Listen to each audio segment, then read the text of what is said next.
भगवद गीता, तीसरा अध्याय, कर्मयोग। नमस्कार। भगवद गीता का तीसरा अध्याय कर्मयोग का संदेश देता है।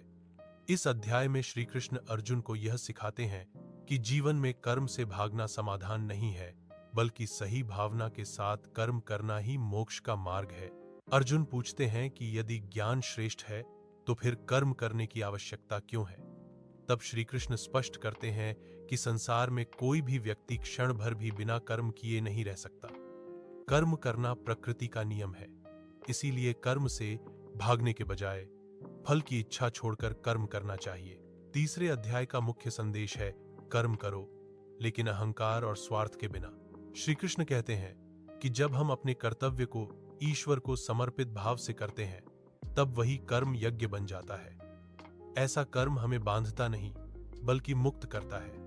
समाज, परिवार और राष्ट्र सभी तभी संतुलित रहते हैं जब प्रत्येक व्यक्ति अपना कर्तव्य ईमानदारी से निभाता है। आज के जीवन में भी यह शिक्षा बहुत प्रासंगिक है। यदि हम अपने काम को केवल फल, पद या धन के लिए करें तो तनाव बढ़ता है, लेकिन यदि हम उसे सेवा और जिम्मेदारी समझकर करें तो जीवन में शांति आती है। अंत में कर्मयोग हमें सिखाता है कि सफलता का रहस्य कर्म में नहीं, कर्म करने की भावना में छिपा है। धन्यवाद।